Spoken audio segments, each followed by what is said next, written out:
수년 전이었을 겁니다.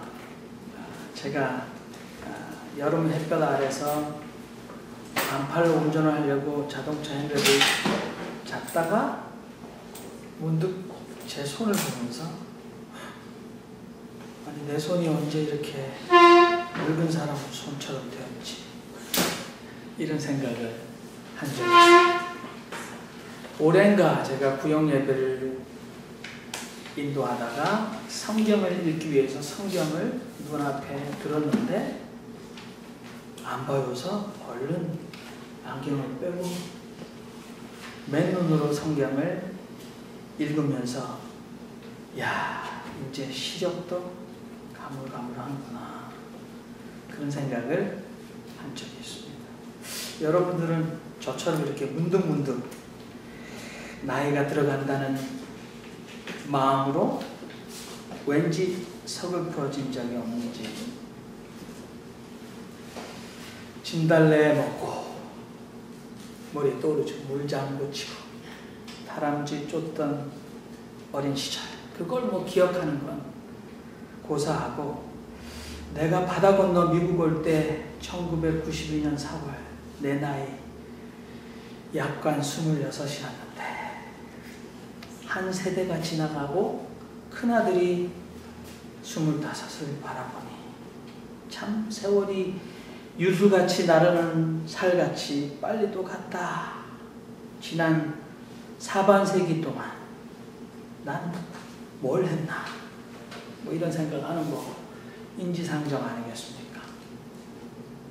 소론이 길지요. 제가 좀 깁니다. 2001년도에 나온 영화가 있어요.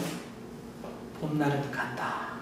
주인공이 유지태라는 배우였는데 그 주인공 청년이 라디오 방송국 PD인 이영애라는 배우인데, 극중에 그 이영애를 만나서 지독한 사랑의 열병을 치르면서 그 사랑했던 여인을 바라보면서 하는 명대사가 있죠. 뭡니까? 기억 안 나시죠? 어떻게 사랑이 변하니? 네, 그 영화의 주제였어요. 유지태 극중에 그 유지태 할머니는 치매에 걸렸습니다. 틈만 나면 버스 정류장에 나갑니다. 그리고는 온갖 고생 다 시키고 먼저 가버린 원수 같은 미운 남편이 아니라 그를 이팔 청춘 때 설레는 마음으로 만났던 그 사랑하는 낭군님이라고 생각하면서 기다리면서 부르는 노래가 있었습니다. 그 노래가 손노원 작사, 박시춘 작곡, 정영록의 어머니 백설이가 부른 노래죠. 봄날은 갔다. 다 같이 한번 불러보시죠. 손 잡으시나요? 안 부르려고 했어요. 연분홍 치마가 봄바람에 휘날리더라. 오늘도 옷고름 씹어가며 산제비 넘나드는 성암당길에 꽃이 피면 같이 웃고 꽃이 지면 같이 울던 알뜰한 그 맹세에 봄날은 간다. 제가 이렇게 궁상맞은 이런 생각을 설교하면서 서두에 늘어놓습니다만, 우리가 이 생각에서 조금만 더 골똘히 생각하면 기독교인으로서 무슨 생각을 해야 할까? 저는 젊음이나 사랑이나 지식이나 재물이나 명예나 건강조차도 영원하지는 않다. 그 어떤 것도 결코 영원한 것은 없다. 우리는 그런 것들이 변하지 않고 내가 늘 소유하고 지켜지기를 원한다. 그러나 해 아래 모든 것은 영원하지 않고 변한다. 동양에서는 이 말을 한자로 재행무상 이렇게 말했습니다. 서양에서도 만유유전, 똑같은 생각입니다. 성경은 뭐라고 합니까? 전도서 말씀이 떠오르죠. 헛되고 헛되며 헛되고 헛되니 모든 것이 헛되도다. it is useless. Useless. Life is useless. All useless. 그러면 여러분, 변화는 늘 슬퍼야 하는 것인가? 변화는 언제나 허무한 것인가? 그렇지 않습니다. 요즘 사람들 뭔 말인지도 모르면서 피할 수 없으면 즐겨라, 그런 말도 하던데, 변화는 늘 슬프고 허무한 것은 아닙니다. 오늘 바울 사도를 보니까 그가 하나님의 모든 자비하심으로, 형제들아 내가 당신에게 진심으로 충고하는데 당신들 오직 마음을 새롭게 함으로 변화를 받으라, 그렇게 충고하고 있습니다. 변화, 더 극적인 말로 변형. 성경은 이 말을 개혁이라는, 새로 고쳐 쓴다는, reformation이라는 말을 쓰지 않네요. 영어 성경만 봐도 do not conform any longer to the pattern of this world, but be transformed by the renewing of your heart, your mind. 그러니까 but be transformed.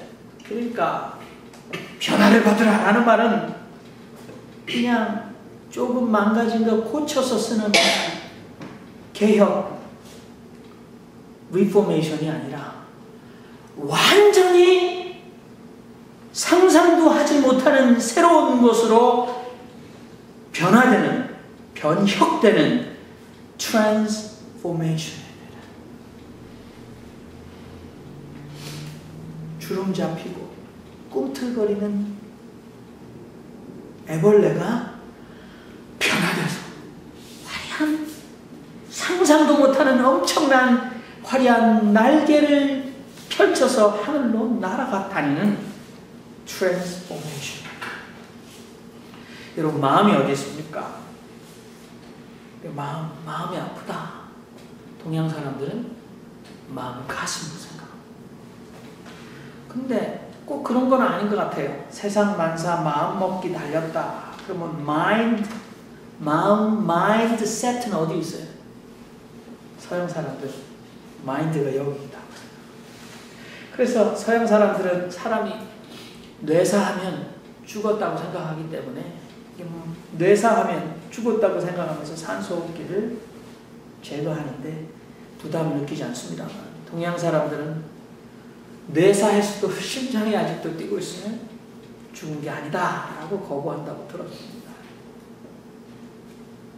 마음을 새롭게 함으로 변화를 받으라, 바울이 말했습니다. 바울의 생각일까요? 오늘 로마서 기독교 교리의 핵심이라고 하는 보석 같은 가르침들이 로마서에 나옵니다. 바울이 12장에 그러므로 형제들아 내가 하나님의 모든 자비하심으로 당신들에게 권면한다. 너희는 오직 마음을 새롭게 함으로 변화를 받아라. 성경을 보니까 바울이 한 얘기만은 아니더라고요. 예수님이 오셔서 성경에 마태복음 4장 17절에 보면 이때부터 예수께서 비로소 전파하여 가라사대.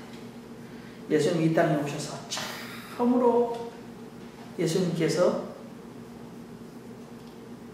입을 열어 비로소 전파하신 예수님의 캐리그마, 예수님의 복음의 본질, 여러분 기억나시죠? 회개하라, 천국이 가까웠느니라. 하나님의 나라가 가까웠으니 회개하고 복음을 믿으라. 생명나무 교회 성도 여러분, 부족한 저를 좀 이렇게 너그럽게 보시고 인내하시고 좀 들어주셔야 돼요. 지금 제가 마치 잘난 척하는 것 같은 얘기를 하니까 그게 아니라 여러분에게 유익하면 뭐든지 한번 가져보려는 마음으로 얘기합니다. 회개하라, 천국이 가까웠느니라. 공동번역에 회개하여라, 하늘나라가 다가왔다. 현대인의 성경에 회개하라, 하늘나라가 가까웠다. King James Version에 repent, for the kingdom of heaven is at hand.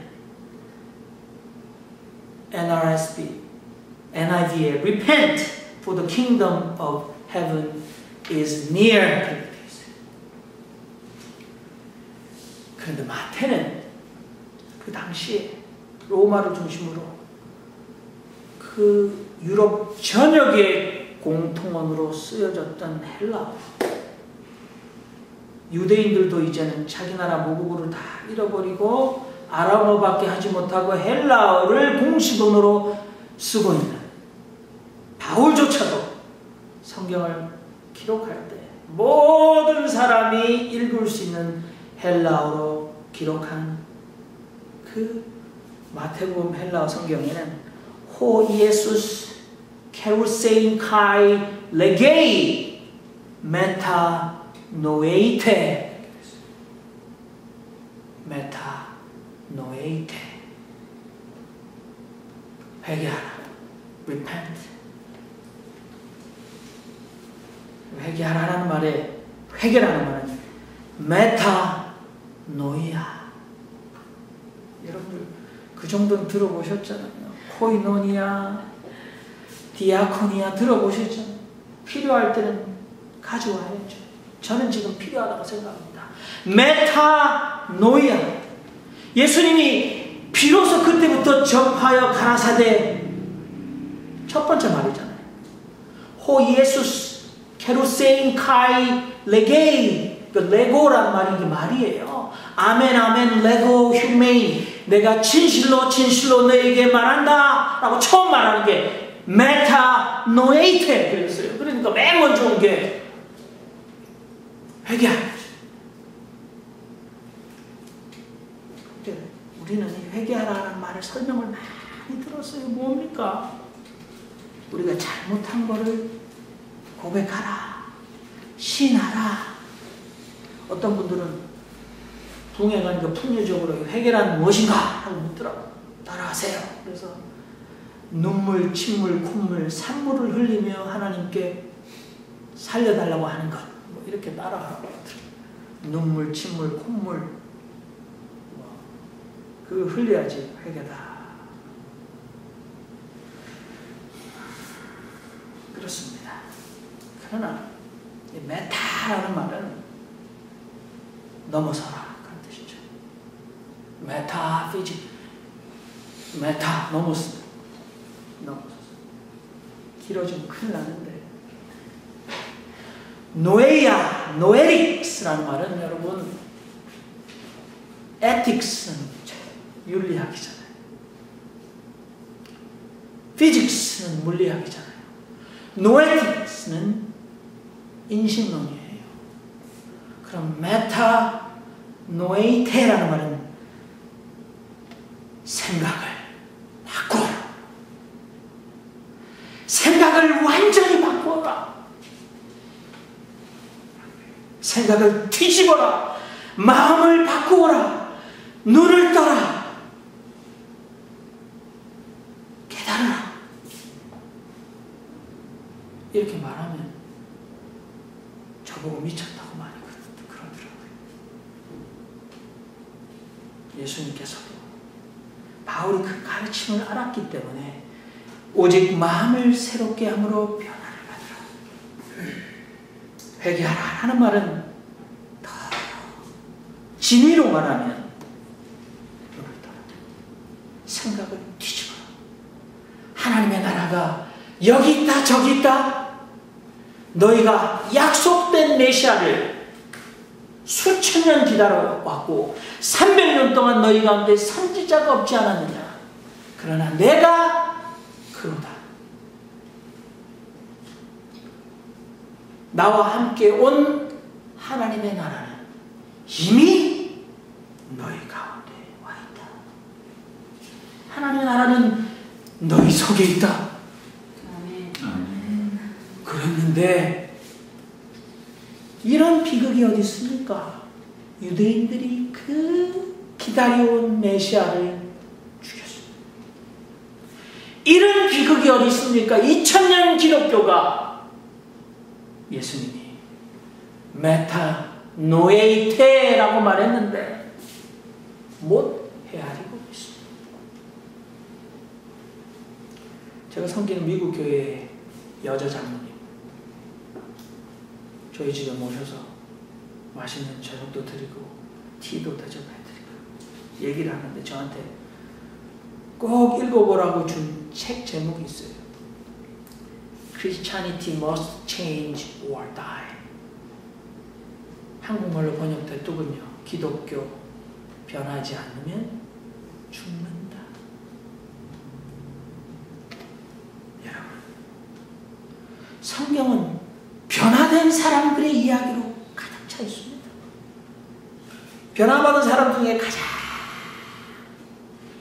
엄청난 변화를 겪은 사람 바울 아니겠습니까? 그는 8일 만에 할례를 받고 이스라엘 족속이며 왕족의 우선인 베냐민 지파요 히브리인 중에 히브리인. 당신은 이스라엘이라고 그러냐? 당신은 유대인이라고 그러냐? 나는 히브리인 중에 히브리인. 물을 건너온 자. 율법에 의로는 흠이 없는 내가 바리새인이다. 사두개인도 아니고 바리새인이다. 내가 로마 시민권을 태어날 때부터 가지고 있었다. 내가 당대 최고의 랍비인 가말리엘 문화에서 공부했다. 그러나 성경은 그가 회방자요 핍박자요 포행자였다. 자신의 입으로 고백합니다. 내가 하나님을 모독하고 성도들을 핍박했던 난폭한 사람이었습니다. 신성 모독자요 박해자요 폭행자였는데 폭행자가 순교자. 이거보다 더 큰 변화가 있습니다. 이 메타노이아가 어떻게 가능하였던가? 당대의 바울과 동일했던 바리새인들처럼 온전하게 안식일을 지키고 일에 2번씩 금식하고 철저한 11조를 드리며 하나님의 법을 지키고 순복하기에 흠이 없던 종교적 헌신으로 이 변혁이 보장되었던가? 오늘날의 모태신앙과 52주에 1년 한 번도 교회를 빠지지 않고 가고 온전한 11조를 드리는 것이 아니면 몇 년간의 제자 훈련을 하는 것이 산에 올라가서 금식하며 기도하는 것이 무슨 힐링 수련회에 참석하는 것이 무슨 3일간 하는 섬김의 훈련에 가는 것이 반드시 이러한 전적인 변화를 보장하는가? 바울처럼 당대 최고의 가말리엘 문화에서 하나님의 말씀인 이 성경을 히브리어로 아람어로 연구하고 헬라어에 능통하여서 고대 로마 문화의 찬란한 헬레니즘 사상을 두루 박학 다시 가면 우리의 삶이 변화될까? 저는 답을 모릅니다. 보시기에 제가 애벌레로 보이실지 나비로 보이실지 목사라고 나비로 보지 마십시오. 저는 확신하건대 아직도 애벌레 주제입니다. 그런데 성경을 보면서 그렇다면 도대체 어떻게 박해자가 순교자가 될까? 어떻게 여전히 위협과 살구가 등등하여 공문을 청하여 물어남이하고 예수를 주라 신하는 자들은 다 잡아 가두려고 가던 그 살기 등등했던 사울이 바울이 되었던가? 어떻게 가능했습니까? 바울 속에 있었던가? 바뀔지도 모르는 저의 생각은 전적인 하나님의 은혜가 아니고서요. 아멘. 강권적인 하나님의 역사가 아니고서요. 제가 섬기던 교회 한 장로님과 제가 참 잘 지냈어요. 그런데 그 장로님이 변화되신 장로님이에요. 신앙 얘기를 막 하다 보니까 딱 맞닥뜨린 지경이더라. 그분의 말에 상당히 많은 깨달음을 저도 받았는데 그분과 동의하지 못했던 것, 아직도 마음속에 저것만은 아닌데 라고 생각했던 것이, 목사님 하나님이 강권적으로 역사하는 게 어디 있습니까? 누구한테 그러시던가요? 하나님 자기가 해보죠.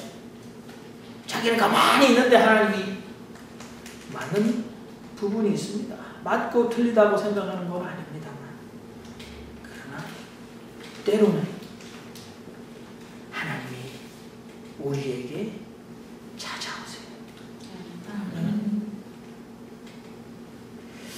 자격이 없는데도 때로는 찾아오세요.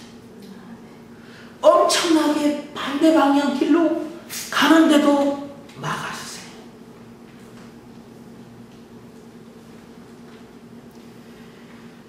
사울은 확신했겠죠. 그 당시 200여 명이 넘는 사내들인 공의회에 많은 대제사장들이 똑똑하잖아요. 유대인들, 그 중에서 대제사장 그룹의 사내들인 공의회는 얼마나 똑똑합니까? 그런데 나사렛 출신이 예수를 보면서 그들이 얼마나 많이 갑론을박하며 예수의 정체가 무엇인가 그들이 토론하고 지켜보고, 그러면서 그들의 결론이 신성을 모독하여 하나님을 자신의 아버지라 하고 의도적으로 17년 된 병자, 35년 된 병사를 안식일날 해필 가가지고 고쳐주는 저 예수는 하나님 십계명에 안식일을 거룩하게 지키라 했는 그 하나님의 신성한 말씀을 의도적으로 파괴하는 이단이다 라고 선언하며 그를 믿고 따르는 사람들, 이것은 유대민족의 장래를 위협하는 치명적인 전염병처럼 생각하면서 민족의 반역자처럼 생각하고 어떤 물리적인 충돌도 불사하겠다라고 생각하며 사울조차도 내가 공문을 가지고 검과 몽치를 들고서라도 폭력을 행사하여서라도 그들을 다 잡아 가두겠다고 너무도 확신했던 이 잘나가던 청년 사울이 다메섹을 지나갈 때 그에게 어떤 일이 일어날지, 어떤 하나님의 계획이 진행되고 있었는지 아무것도 모르는 상태에 호련히 급작스럽게 벼랑간 하늘에서 그에게 빛이 내려왔습니다. 그것은 인간들의 시간이 아닙니다. 하나님의 시간입니다. 그는 땅에 꼬꾸라졌고 그가 듣습니다. 사울아 사울아 네가 어찌하여 나를 핍박하느냐. 절대 하나님이 될 수 없었다고 믿었고 그는 당연히 마땅히 십자가에 죽는 것이 마땅하고 이미 십자가에 죽어 없어졌는데 그의 제자들이 그의 시신을 감추어두고 살아났다고 했던 그 나사렛 예수가 자신을 부릅니다. 그리고 자신은 이 이 예수를 핍박하고 있지 않고 예수 믿는 자를 잡으러 가는데 나를 핍박하느냐라는 말을 듣습니다. 이 말이 무슨 뜻일까? 그런데 바울과 동행하는 사람들은 눈을 뜨고도 아무 걸 못 봐요. 바울 옆에 있는 사람은 아무 소리도 못 듣습니다. 하나님이 못 보게 하시고 못 듣게 하셨지만, 그러나 나의 택한 그릇인 사울은 보게 하고 듣게 하셨습니다. 그래서 바울은 얘기합니다. 게바에게 보이시고 후에 12제자에게와 후에 500의 형제에게 일시로 보이시고 야고보에게 모든 사도에게 그리고 맨 나중에 만삭되지 못하여 난 자 같은 내게도 주님은 나타나셨다. 바울이 변했습니다. 나사렛 예수가 메시아다. 그가 하나님을 선하시고 기뻐하시고 온전하신 뜻을 분별하여 나사렛 예수를 증거하기 시작했습니다. 여러분, 저는 오늘도 목사로서 이 변화를 기다립니다. 주님, 제게도 임하여 주십시오. 저는 이렇게 늙어가는데 기억력이 잦아지는데 시력도 잦아지는데 제가 육신의 몸을 입고 있을 때에 주님, 저를 이대로 두지 마시고 제 마음과 생각을 변화시켜 저를 새롭게 해 주십시오. 아멘. 여러분, 그러기 우리는 오늘도 변화하고자 주님 앞에 기도하며 찬양하며 예배합니다. 생명나무 교회 성도들,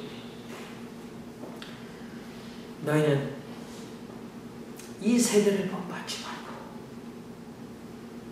교회가 반드시 건물이 있어야 되느냐, 교회가 예배에 반드시 성가대가 있어야 되느냐, 이 세대가 쫓아가는 패턴을 따르지 말고 마음을 뒤집어 엎으면서 변화를 받아 하나님의 선하시고 기뻐하시고 온전한 뜻을 분별하는